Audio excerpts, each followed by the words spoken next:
Hello, and welcome back to Educator.com's Introduction to PHP course.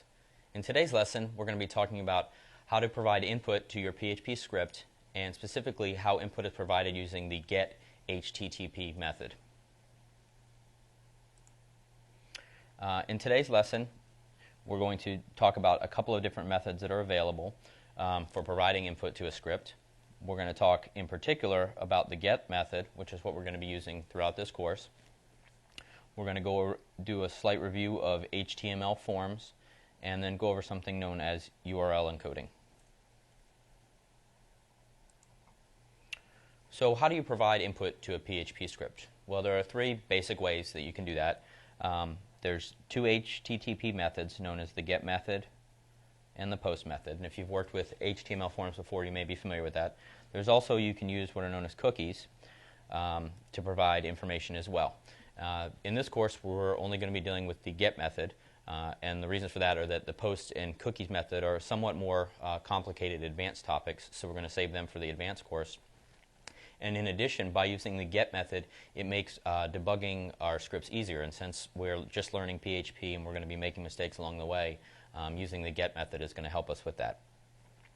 Now, the way these methods work, whether it's get, post, or cookies, they provide information to the script to a script via name-value pairs. So, for example, you might have the name username, which is just a property, let's say called username, and you're going to set it the value JSmith, or the user in your using your HTML web page is going to set that value. This is a name-value pair, and what it's going to be done is it's going to be sent to the web server when the user submits a web page. So now let's talk a little bit more about the get method, the HTTP method get, and how it works to provide input to a PHP script, or in fact any other script. What it does is it appends the name-value pairs that we had just talked about, or any number of name-value pairs, to the destination script's URL, and it does so in the manner shown down here.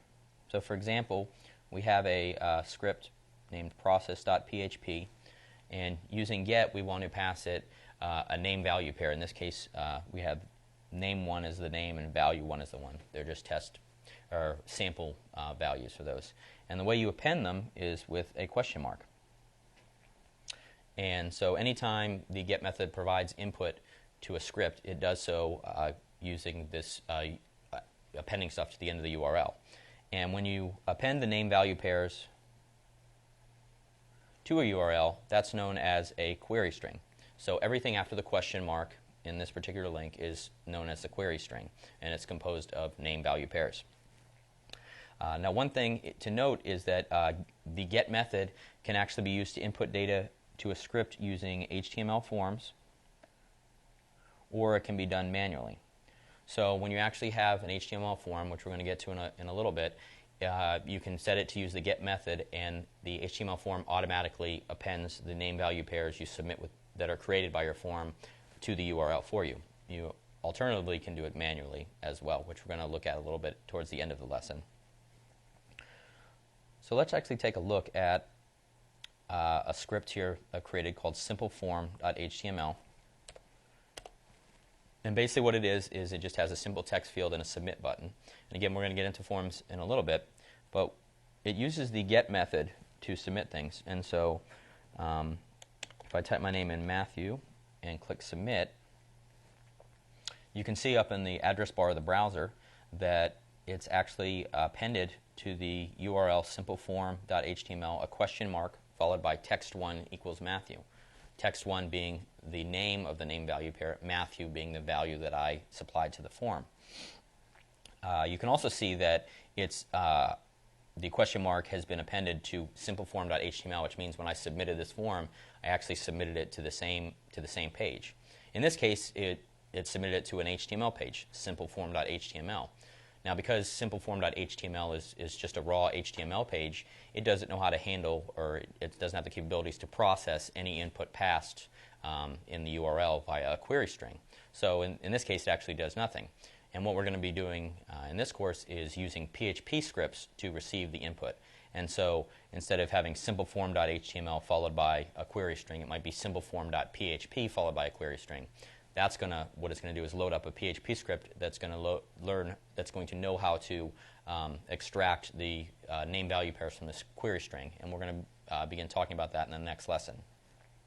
So one thing I wanted to note, if you can see here, we have Firebug set up at the bottom of Firefox, and the way you access that again is by clicking on the little bug icon in the bottom right-hand corner of the window.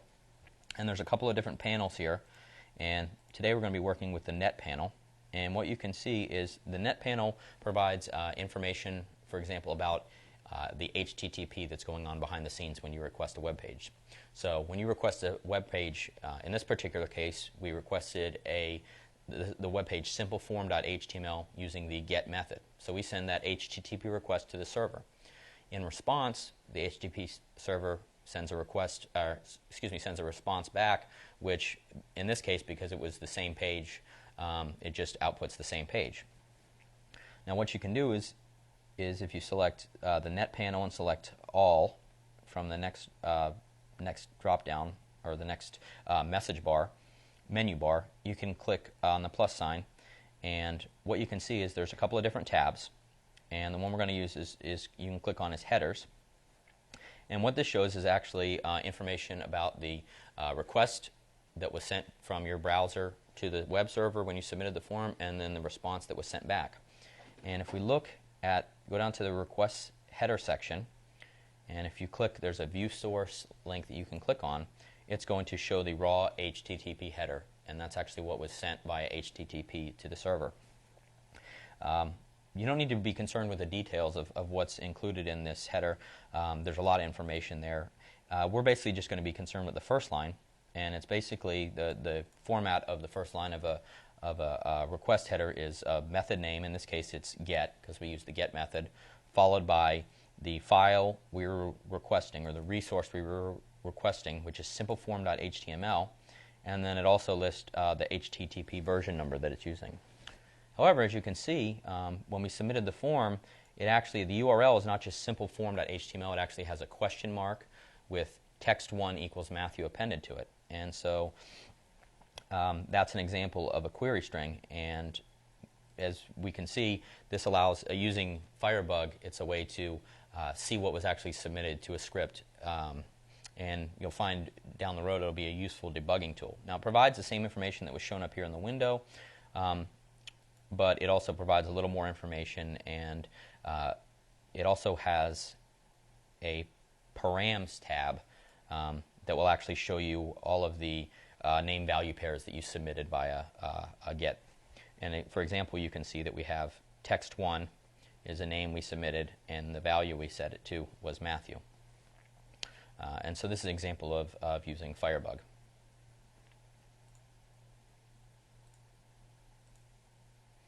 So now let's talk about a little bit about HTML forms, and this may be a review for some of you. Basically, HTML forms are one way of submitting input to a script, and they can be done by the GET method or the POST method, which some of you may be familiar with. We're only going to be talking about the GET method in this course.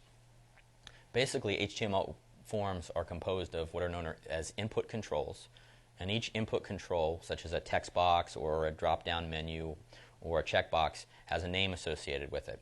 And when the form that the input control is a part of is submitted to the web server, the current value associated with each input control is associated with the name of the input control and sent as a name value pair to the web server. And as mentioned, it does it when using the GET method, as a query string, and it appends it to the end of the URL. And the way it does that is that each input control, as we'll see, is an HTML tag that has a name attribute and a value attribute. The value attribute is not always set, but the name value is always set, and that's going to be, when you submit the form, that's going to be the name that's going to be submitted in the query string. So for example, you may have a text field that asks for a user's username, and so the name you might assign to it would be, in the name attribute, would be username. So in your query string, we'll say username equals, and then the value will be whatever value the user had entered into that text field onto the form. So again, basically what happens is when a form is submitted, the name of each input control along with its current value are sent over to the web server. So how do we declare a form in HTML? And again, some of you may have experience with this. And the way we do it is using the form tag. And the form tag can contain input elements or input tags, select tags, option tags, and text area tags. And what those are input elements that will supply name-value pairs to the server when the form is submitted. Now the form tag itself has two important attributes, one called method and one called action. And the method attribute can be set either to the value get or post. And what that does is that describes the HTTP method that the form will use to submit the data. And it could be either get or post. And as mentioned, we're going to be working with get, and so that's what our forms will be using in this course. But some of you may have used the post method before. And the get method, again, the way it works is by appending the name-value pairs after a question mark on the URL that you're sending the data to. Additionally, probably the most important attribute is the action attribute, and that basically is the name of the script or the URL of the destination script that you're submitting your input to. So it's most likely going to be, for our course, a PHP file, and that PHP file is going to be able to extract information from the URL query string and then make it available to you so that you can use it within your script. And we're going to be talking about that in the next lesson. So let's actually take a look at another form that has a bunch of different elements on it to sort of demonstrate the different elements that are available. So if we go to lecture 12, there's a form called inputexamples.php. And what this is just a HTML form that shows some of the different options that are available as input elements or input controls on a form. We have a basic text field where you can type, any sort of text. We have a password field, which is the same thing as a text field, except that it blocks everything out, so somebody looking over your shoulder can't see what you're writing. Now that said, the password field does not actually encrypt any password you write in there. It's just sort of something for when you're using maybe a public computer and so forth. There's the checkbox input element or input control, which you can use to check different options. There are radio buttons, which is used to select one option from a group of several options. So for this example, we can select either yes or no. There's a select menu, which is essentially a drop-down menu with different options to be selected. There's a large text field, for example, where you can enter maybe comments, like if you have a contact us page on a website. There's also what are known as hidden fields, which is information that is a name-value pair that's passed on to a script that the user has no control over. Essentially, the user is not entering any value. It's not extracting the value from a field. It's hard-coded into the HTML. Then the other input controls are the submit button, which is how you submit the form. There's also what's known as the image submit button, which functions the same way as the submit button does. It submits the form, but it allows you to use an image to click on instead. And there's also a reset button. And the reset button basically just allows you to reset the form to its default value, so it clears everything that we entered. So if we go ahead and type some data here again, select yes, and let's pick option 1. And we click the submit button. We can see that in this case, this HTML form actually, just as we did for simpleform.html, just submits the data to itself. So the destination URL for this form data is inputexample.php. And actually, if we go ahead and look at the source code for this, actually let's look at it in the text editor. It's a PHP file, but it only contains HTML.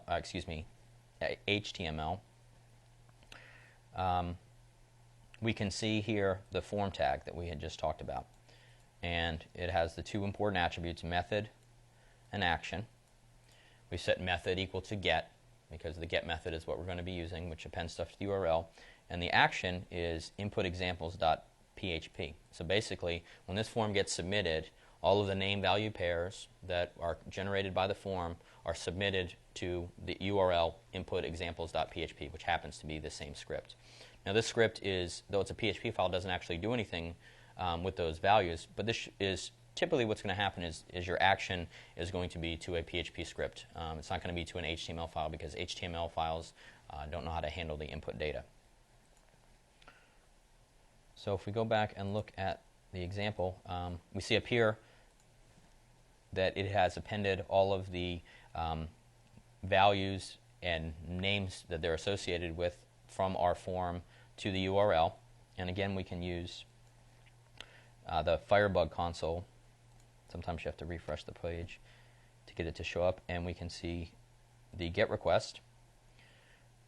If we view the source, we can see the long string that was created, and it shows that for every input control we had on there, it has its name and then the value that it had at the time the form was submitted. And maybe the more useful thing would be to click on the params tab again, and that's going to show the names and associated values from all of our input controls that were submitted when we submitted the form. So we have checkbox 1, the value was check value. Password 1, I had typed password. In the text box, I typed Matthew. In the text area, I typed here as a comment. So this all shows up. So this is a useful debugging tool to see what actually is shown up in your script. What actually is sent to your script, so you can figure out where the problems are if maybe you're having trouble processing script information. Now the other thing is we can also submit the form using, just to show you, using the input field, or excuse me, the input submit button. And when we click on it, it does the same exact thing. It submits the form, and it generates, the browser itself generates the query string to append to the URL, which has all the name value pairs that the form represents. And here, just for your use, I've listed made a list of the common input controls used in HTML forms, and these are pretty much all the ones that you use. I think maybe in HTML5 they may have added some more options to this, but these are sort of the standard ones that have been used for years. And as we had talked about, we have the text field, password field, checkbox radio button, the select menu, which is a drop-down menu, a large text field, and then hidden, 2 submit buttons, and a reset button. And basically the majority of these are use an input HTML tag, and the way that they differentiate from one type of input control from another is using the type attribute. So for example, the text field, you create a type attribute and set it equal to text. The only two that don't use the input tag is the select menu.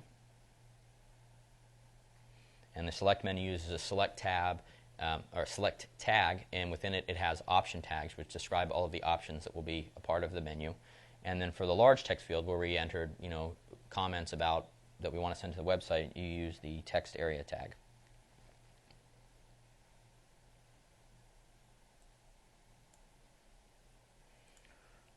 So as we mentioned, using the GET method, name value pairs can be sent to a destination script using HTML forms or by manually appending a query string to the URL. So that's what we're going to talk about now is query strings and how they're formed and appended to a URL. So for example, if we have a script test.php and we want to submit to that form two name value pairs, this is how we would do that. And this is something we could hard code into for example, an anchor link in your web page, or it's something that you could actually type into the browser itself. And what it does is each name value pair in query strings are separated by the ampersand or the and sign, and then each name and value are separated by the equal sign. And so that's what a typical query string looks like, and if you can think back on the other examples we did, you were able to see that in the browser as well. Now, one thing to note is that query strings, because they're appended to the URL, are a part of the URL.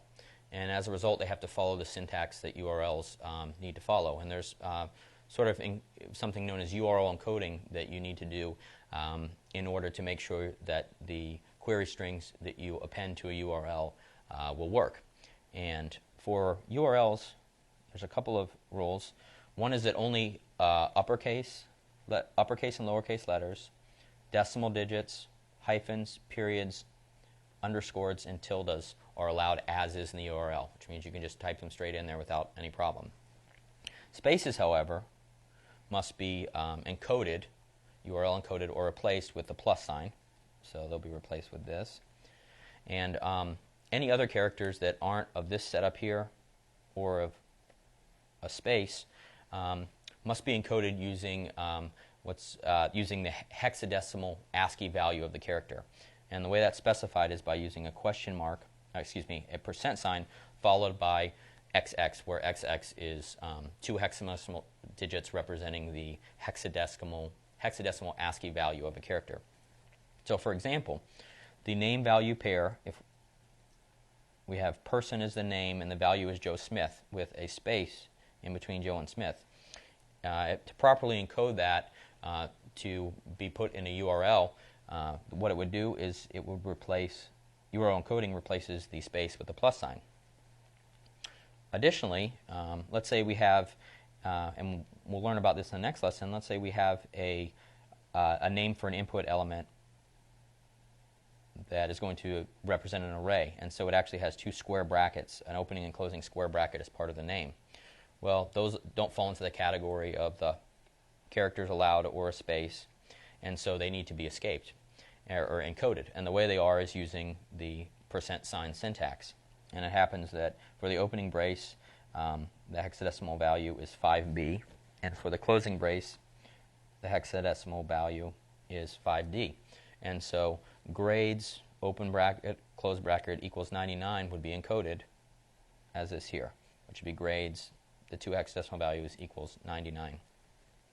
And actually, if we go back to our original form, simpleform.html, we can see that when you submit a form via, or when you use an HTML form to submit get data, the browser automatically encodes it for you. So for example, if we were to put, as in the text field, let's put the opening and closing brackets and submit it, and we look up here. Well, sometimes, actually I didn't do it on this one, but sometimes the browsers show it in user-friendly format, but what it's doing behind the scenes is actually encoding it as a percent sign followed by 2 hexadecimal values. And let's see if it shows up down here.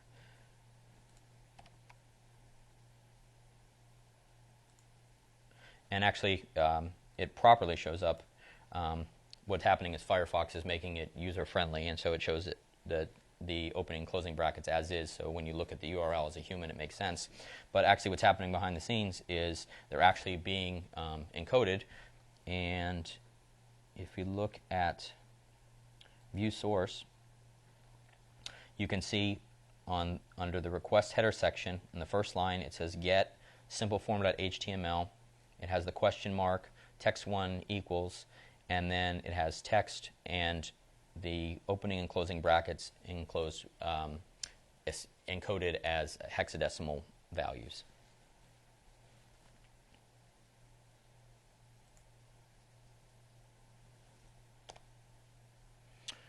So you can encode URLs if you want to supply information to a script by a query string and do it manually.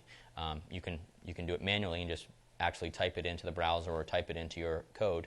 But PHP also offers a built-in function called URL encode, and what that'll do is it'll sort of reduce the amount of errors that you make, because you may forget the ASCII hexadecimal value for an open bracket, for example. Well, by using the URL encode method provided by PHP, what that's going to do is you supply it with a string and that you want to be appended as a query string, and any characters such as spaces or other characters like opening and closing brackets that need to be encoded, it does that for you. And the format for it is like the other functions the few other functions we've had experience with, like var dump and print r. The function is called URL encode, and you simply type URL encode, and it has a pair of opening and closing parentheses.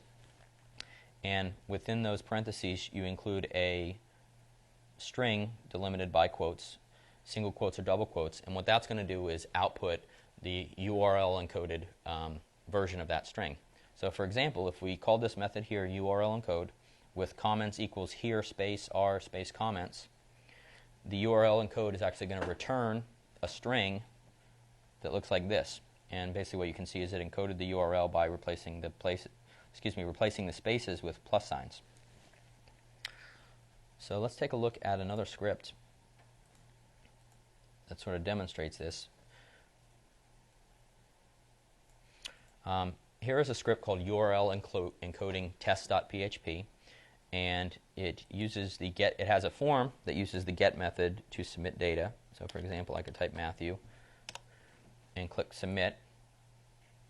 And if we look up at the top of the browser, we can see that the name associated with the that text box is text sample, and it's been set equal to the value Matthew. So that's how HTML, or that's how to do it in an HTML form. We also have down here a URL encoded link, which if we click on it, you can see it says sample text equals here plus is plus some plus sample plus text, which is the sentence, here is some sample text encoded. And basically the way we've done that is this is actually a PHP file, and if we go and look at it in our text editor, we can see at the top here, this is just the form that we used to demonstrate the get method. But also what we've done here in PHP land is we've created an anchor tag and set the URL equal to URL encoding test.php, which is the current script, and we create the question mark and then add the name of the name value pair that we want to submit to this script. And what we've done is then we append, because URL encode outputs at a URL encoded string, we pass it the variable sample text, which is equal to this string up here. Here is some sample text. URL encode is going to replace all the spaces with plus signs. It's going to add it to this string, and here we just sort of close out the anchor tag and name it, URL encoded link. So if we actually go back and look at the file in the browser and view the source, get rid of this,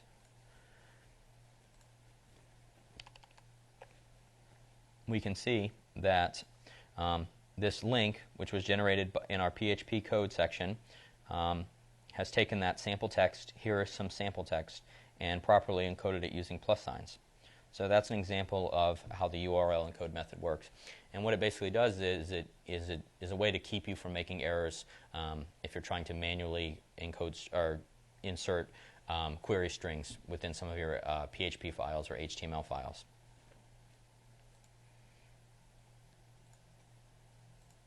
And today's homework challenge is actually going to relate to that. Basically, I just want to have you create a script called processname.php, and in that script, in the PHP section of the script, I want you to create an anchor tag with an href attribute and append a query string to it, just like we had done in the previous example. And whatever query string you decide to use, well, you can assign a name to it, and then assign you can call it name, for example. So it'd be, and you can hard code that into your PHP. And then what I want you to do is use as a value for name your first and last name separated by a space. And then I want you to use the URL encode method to properly encode your name that includes a space. Now, if that's done correctly, what's going to happen is when you load the page and click on the link and you refresh the page, you're not going to see anything change in the page because the form doesn't actually process any of the data. But you'll see at the top of the screen in the address bar the question mark followed by name equals, and it'll have your name properly encoded with a plus sign for the space. So that ends today's lecture. Thank you for watching Educator.com, and look forward to seeing you next time.